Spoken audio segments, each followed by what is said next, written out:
اللہ الرحمن الرحیم، اللہم صلی علی محمد و آل محمد۔ عزیزان گرامی، آج ہم تین محرم کے واقعات پہ نظر ڈالیں گے کہ جب ابن زیاد کا قاصد واپس پہنچا تو اس نے ابن زیاد کو اس کے خط کے بارے میں امام حسین علیہ السلام کا رویہ بتایا تو وہ بہت آگ بگولا ہو گیا۔ جامع مسجد کوفہ آیا، ممبر پر تقریر کی اور لوگوں کو امام حسین علیہ السلام کے ساتھ جنگ کرنے پر راضی کیا۔ لوگ فوج در فوج امام علیہ السلام کو قتل کرنے اور ابن زیاد سے دنیا حاصل کرنے کی خاطر جمع ہو گئے اور ایک بہت بڑا لشکر آمادہ ہو گیا۔ روایات میں لکھا جاتا ہے کہ ابن زیاد ملعون نے 10 علم اور 10 سردار کے نام مرتب کیے اور ان کو کربلا میں فرزند رسول کے ساتھ جنگ کرنے کے لیے بھیجتا رہا۔ یہ لشکر 3 محرم سے کربلا میں آنا شروع ہو گیا اور 9 محرم کی عصر تک آتا رہا۔ جب یہ تمام لشکر کربلا میں پہنچ گئے تو زمین کربلا میں تل بھر جگہ خالی نہ تھی۔ لشکریوں نے تمام بیابان کو پر کر دیا تھا، تمام جتنی زمین کربلا میں موجود تھی وہ پر۔ البتہ یہ لشکر باری باری کربلا آتے رہے۔ اس حوالے سے لشکریوں کی کل تعداد 53,000 تھی اور ہر کے لشکر کے ساتھ شامل کیا جائے تو 54,000 تعداد بن جاتی ہے۔ اب لشکریوں کی تعداد مختلف ہے، جو جیسے جیسے لشکر آتے رہے ان کے ساتھ دیکھا جائے۔ ابن سعد کے کوفے سے آنے والا ابن سعد جو تھا وہ کوفے میں آنے والا پہلا شخص تھا جو کوفے سے نکل کر شمر جو کوفے سے 4,000 سواروں کا لشکر لے کر کربلا روانہ ہوا تھا، لیکن مشہور یہ ہے کہ یہ ملعون 9 محرم کو کربلا میں آیا تھا۔ بعض نے یہ لکھا ہے کہ شمر ابتدا محرم میں کربلا آیا تھا، پھر واپس آ گیا تھا اور پھر 9 محرم کو لشکر لے کر دوبارہ سے کربلا آیا تھا۔ پھر عروت بن قیس 4,000 کا لشکر لے کر کوفے سے نکلا۔ پھر اس کے بعد سناب بن انس 4,000 سپاہی لے کر نکلا تھا اور اس کے بعد پھر جیسے جیسے اس نے ترتیب دی تھی اور لشکر آتے رہے تھے۔ اور پھر تاریخ لکھتی ہے کہ دشمن کے لشکر کی تعداد اس قدر تھی کہ اگر کوئی شخص ٹیلے یا بلند مقام پر کھڑا ہو کر دیکھتا تھا تو جہاں تک نظر جاتی تھی گھوڑے، افراد، تلواریں، نیزے ہی نظر آتے تھے۔ لشکر کی کثرت اس قدر تھی کہ اگر انسانوں کا امٹتا ہوا سیلاب کہا جائے تو یہ غلط نہ ہوگا، یا کہا جائے کہ افراد کی سیاہی رات کی سیاہی کی طرح تھی۔ اور پھر موسلادھار بارش کے قطروں سے اس لشکر کی تعداد کو تشبیہ دی جائے، جیسے خود امام حسین نے تشبیہ دی تھی کہ اس کا بقول اقبال ہے کہ دشمنانے او چونک رہ گئے سیرا لا تعداد، دوستانے او یہ ززیدی ہم عداد۔ یہ اس میں ہے، فارسی میں ہے۔ اور 3 محرم سے 2 محرم تک کوفے کے لوہے کے بازار میں اس قدر بھیڑ تھی، جو شخص بازار آتا تھا تلوار خریدتا تھا یا نیزے یا تیر خریدتا تھا، اور یہ آلات اگر پہلے سے موجود ہوتے تھے تو ان کو تیز کرواتا اور ان آلات کو زہر میں بچھوایا جاتا۔ ان تمام کا مقصد یہی تھا کہ ان تیز دھار آلات سے خوشبوئے رسول عزیز بطول کا خون بہایا جائے۔ ہائے تعجب ہے ان لوگوں پہ کہ ان تمام تیروں کو زہر میں لپیٹ دیا گیا، اور تیر اندازوں کا ایک گروہ کے پاس ایک بھلا یعنی کہ ایک نوک کا تیر، کئیوں کے پاس 2 نوک والا تیر اور کئیوں کے پاس 3 نوک والا تیر تھا، جو سب فرزند رسول کے لیے بنائے جا رہے تھے۔ ابن زیاد نے جو 10 لشکر تیار کیے، سب سے پہلا لشکر عمر بن سعد کا 3 محرم کو کربلا آیا، جس کے ساتھ 4,000 اور 6,000 سپاہی تھے۔ 4 سے 6 کی اس کی تعداد بتائی جاتی ہے۔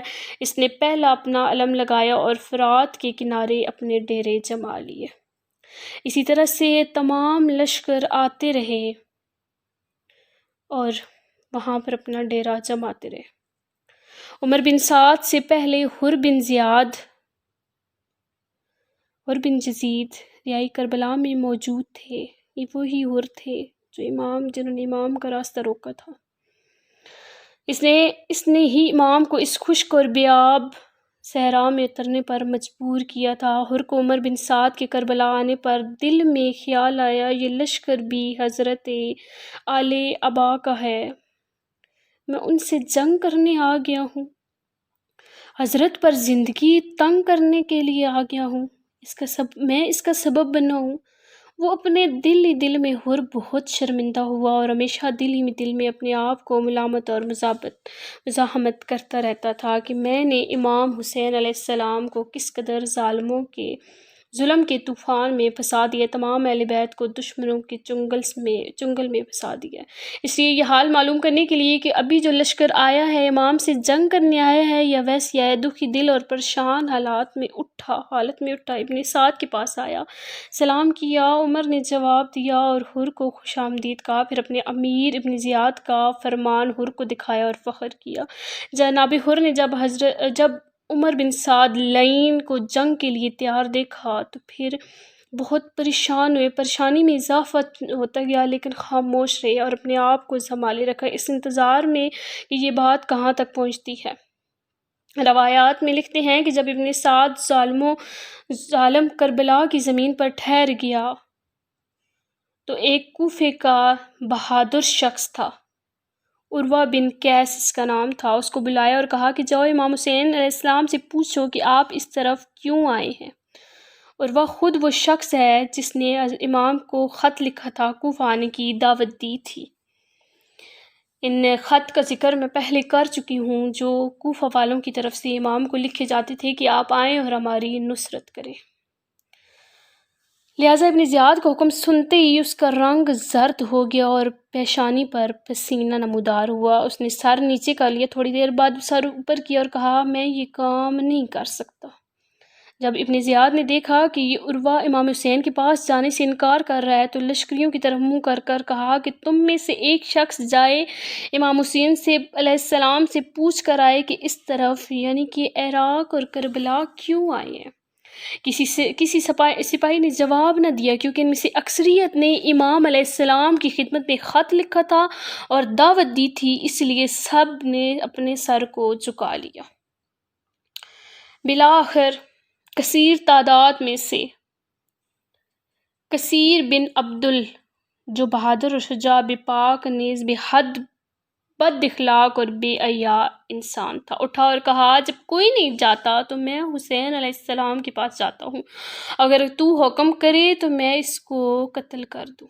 ابن سعد کو اس کی بے حیائی اور بے شرمی سے اپنی بے حیائی بھول گئی اور کہا کہ قتل نہیں چاہتا، صرف یہ پوچھنا ہے کہ یہاں کیوں آئے۔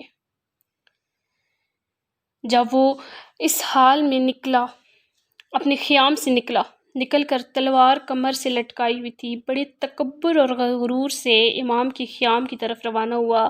جب امام حسین علیہ السلام کے خیام کے قریب پہنچا، بآواز بلند نعرہ لگایا، اے حسین اے حسین۔ حضرت نے یہ آواز سنی، اپنے اصحاب سے پوچھا یہ بے ادب کون ہے اور اس طریقے سے آواز دے رہا ہے؟ امام کے خیمے کا پہرہ دار ہے۔ اب پہرہ دار تھا، وہ آگے بڑھا، اس کو پہچان کر واپس امام عالی مقام کی خدمت میں آ کر حاضر ہوا، میں قربان جاؤں یہ روئے زمین کا بدترین شخص ہے جو آپ کی طرف آیا ہے اور ایسے پاگل بن بے پاک اور گستاخ اور بد زبان ہے، اس کا نام کثیر بن عبدل ہے۔ حضرت نے فرمایا اس سے پوچھو کیا چاہتے ہو۔ وہ اس کے پاس جو امام علیہ السلام کا خیمے کا پہرہ دار تھا وہ اس کے پاس آیا اور اسے پوچھا کہ کیا چاہتے ہو؟ اس نے کہا کہ میں چاہتا ہوں اس خیمے میں داخل ہوں۔ امام کے خیمے کی طرف اشارہ کیا۔ پھر اس پہرے دار نے کہا بہت اچھا، لیکن تم اسلحے کے ساتھ اندر داخل نہیں ہو سکتے، اسلحہ اتار کے باہر رکھ دو پھر اندر جا سکتے ہو۔ کثیر نے کہا یہ کام نہیں ہوگا اور نہ ہی میں تمہاری بات سنتا ہوں بلکہ اسلحے سمیت اندر جاؤں گا۔ پہرےدار نے بولا میں تجھے اچھی طرح جانتا ہوں، اگر اندر آنا چاہتا ہے جب تک تو خیام سے نہ نکلے گا میں تیری تلوار کے قبضے پر ہاتھ رکھوں گا۔ کثیر بہت ہنسا اور کہنے لگا تم میری تلوار کے قبضے پر ہاتھ نہیں رکھ سکتے۔ پہرےدار نے کہا کہ تو اپنا مطالبہ بتا، میں خود امام سے پوچھ لوں تجھے جواب دوں گا، ورنہ میں تمہیں خیام کے نزدیک بھی آنے نہ دوں گا کیونکہ تو ایک فاسق اور فاجر شخص ہے۔ کثیر نے کہا تم مجھ جیسے ایک شخص سے اس قدر ڈر کیوں رہے ہو؟ پہرےدار نے کہا ڈر نہیں رہا، امام کی بارگاہ کعبہ کی مثال ہے، احترام سے وہاں جانا چاہیے، کعبہ کے پاس اسلحہ لے کر نہیں جایا جاتا۔ بس وہ واپس جاتا، بس کثیر کہنے لگا کہ بس میں واپس جاتا ہوں اور اپنا پیغام میں تمہیں نہیں دیتا۔ اس نے کہا، پہریدار نے کہا جاؤ جہنم میں۔ وہ ملعون تیر خود ریچھ کی طرح مڑا اور اپنے ساتھ کو تمام واقعات سنایا۔ جب اس نے تمام واقعے اپنے ساتھ کو سنایا اور اس نے پھر ایک شخص کو بلایا جس کا نام خزیمہ تاریخ میں لکھا گیا ہے۔ اس نے کہا کہ امام کے پاس جا کر بڑے ادب سے یہ پوچھو کہ اس طرف کیوں آئے ہیں۔ اب یہ وہ شخص تھا جس کے دل میں محبت اہل بیت تھی، بہت نیک شخص تھا لیکن کسی کو دل کا راز نہ بتاتا تھا۔ چنانچہ بڑی سکون اور وقار اور شائستگی سے امام حسین علیہ السلام کے خیام کی طرف گیا۔ جب خیام کے قریب پہنچا، بڑے ادب و احترام سے صدا دی، السلام علیکہ یا ابن بنت رسول اللہ۔ امام حسین نے صاحب سے پوچھا یہ کون؟ عرض کیا یہ شخص نیک کردار اچھا شخص۔ حضرت نے فرمایا اسے پوچھو کیا چاہتا ہے اور کیا کہہ رہا ہے۔ زریر بن کین آگے بڑھے اور پوچھا کہ کیا چاہتے ہو اور کیا کہہ رہے ہو؟ اس نے کہا میں دنیا اور آخرت کے بادشاہ کی خدمت میں جانا چاہتا ہوں، ایک پیغام لاؤ۔ زریر نے کہا بہت اچھے، اسلحہ رکھ دو پھر چلے جاؤ۔ اس نے کہا ٹھیک ہے۔ تلوار اس نے رکھ دی، خیام میں امام کے اندر داخل ہوا۔ جو اس کی نظر امام حسین پر پڑی، آپ کے قدموں میں گر پڑا، امام کے پاؤں کے بوسے لینے کے بعد عرض کیا اے مولا، اے آقا، مجھے اپنی سیاد نے بھیجا ہے۔ وہ ملعون کہتا ہے کہ آپ اس طرف کس مقصد کے لیے آئے؟ حضرت نے فرمایا تمہارے خطوط مجھے اپنے وطن سے دور لے کر کے تمہارے لیے میں یہاں آیا ہوں۔ اس سے کہہ دو کہ اے بے حیا، مجھے تم نے اپنی مظلومیت کا لکھا کہ ہم عاجز ہیں، ہماری نصرت کرو۔ جب میں مکہ مدینے سے آ گیا تو پوچھتے ہو کس لیے آئے ہو؟ اب تم مجھ سے کیا چاہتے ہو؟ اس نے عرض کیا قربان جاؤں، خدا ان پر لعنت کرے جنہوں نے آپ جیسی محترم شخصیت کو اپنے وطن سے نکال کر مشکل اور پریشانی میں ڈال دیا۔ اب وہ اپنی ذات کے پاس گیا۔ حضرت نے فرمایا تم جاؤ اور میرے یہ جواب اپنے سردار کو دے دو، تمہارے خطوط نے مجھے ان صحراؤں اور بیابانوں میں لایا ہے۔ جب وہ واپس کیا تو کہنے لگا کہ میرے قدم کٹ جائیں گے اگر آپ کی محبت کی گلی سے نکلا، کیونکہ آپ کے قدموں میں بہشت اور وہاں جہنم ہے۔ امام عالی مقام نے فرمایا کہ میں تمہارے پختہ عقیدے سے خوش ہوا ہوں اور میں تمہارے حق میں دعا کرتا ہوں کہ تمہیں ہمیشہ خدا کی رحمت اور مغفرت نصیب ہو، کیونکہ تم نے اپنی جان کو ہم سے پیوست کیا ہے۔ عمر بن سعد کی اطلاع ملی کہ امام کے کارواں سے ملحق ہو گیا ہے، جو اس نے خزیم کو بھیجا تھا وہ امام کی کارواں سے ملحق ہو گیا ہے۔ عالمین کی سلطنت کی نوکری اختیار کر لی ہے۔ ابن سعد کو بہت غصہ آیا اور صاحب ارشاد کے مطابق اس نے قرہ بن قیس کو بلایا اور کہا کہ حسین کے پاس جاؤ اور اس سے پوچھو کہ اس کی طرف آنے کے مقصد کیا ہے۔ جب قرہ بن قیس امام کے خیام کے قریب آیا تو حضرت نے اسے دیکھا اور صاحب سے پوچھا کہ اس سے آنے کی وجہ پوچھو۔ ابی بن مظاہر جو امام کے صحابی تھے، میں جانتا ہوں کہ یہ کیوں آیا ہے۔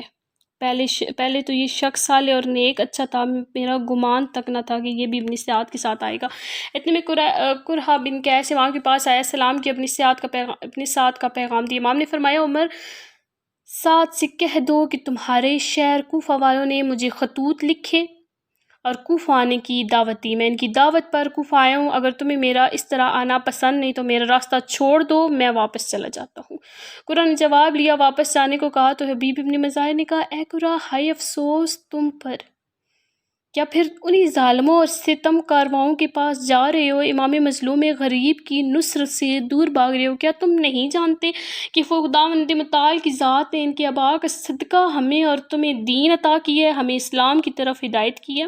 قرآن جواب میں کہا امام حسین کا پیغام اپنے ساتھ تک پہنچا دوں، پھر جو بھی مصلحت ہوگی وہی انجام دوں گا۔ قرآن نے جا کر اپنی سیاد کو امام حسین کا جواب سنایا۔ عمر بن سعد نے کہا میں امیدوار ہوں کہ خدا مجھے امام کے ساتھ جنگ کرنے سے محفوظ رکھے۔ بار صورت امام حسین کے جواب سے عمر بن سعد خوش ہوا، کیونکہ اس قسم کا جواب کی توقع نہ رکھتا تھا، بلکہ اسے یقین تھا کہ امام حکومت کی لالچ میں کوفہ آئے ہیں۔ حضرت کی شجاعت اور جرأت اور دلیری سے ڈرتا بھی تھا، کیونکہ وہ جانتا تھا کہ اگر حضرت خود جنگ کرنے نکلے تو تلوار چلانی شروع کی تو پھر غیرت الہی حرکت میں آ جائے گی اور اس لشکر کے دریا کو اٹھا کر اپنی لپیٹ میں لے لے گی۔ لیکن جب اس کو یقین آ گیا کہ امام حسین حکومت کی طرف مائل نہیں ہے اور نہ ہی سیاست کرنا چاہتے ہیں بلکہ ان کو مکمل ارادہ ہدایت اور تبلیغ ہے، تو بہت خوش ہوا، دنیا اور آخرت کا خوف اس کے دل سے زائل ہو گیا۔ چنانچہ ابن زیاد کو خط لکھا۔ اس نے خط میں کیا لکھا تھا ہم اگلی ویڈیو میں انشاءاللہ آپ سے ڈسکس کریں گے۔ مولا آپ کو اپنی امان میں رکھے، اپنے حفظ و امان میں رکھے۔ ہزار دعاؤں کی ایک دعا کہ امام مہدی علیہ السلام کا ظہور ہو جائے، ظہور میں تعجیل فرمائے، سب عمل انسان بنا دے کہ وقت کا امام ہم سے راضی ہو جائے۔ کسی بھی قسم کی کوئی بھی کنفیوژن ہو تو آپ مجھے انسٹاگرام پہ فالو کر سکتے ہیں، لرن کربلا۔ آپ نے بہت سارا خیال رکھیے گا، دعا میں یاد رکھیے گا۔ اللہ نگہبان۔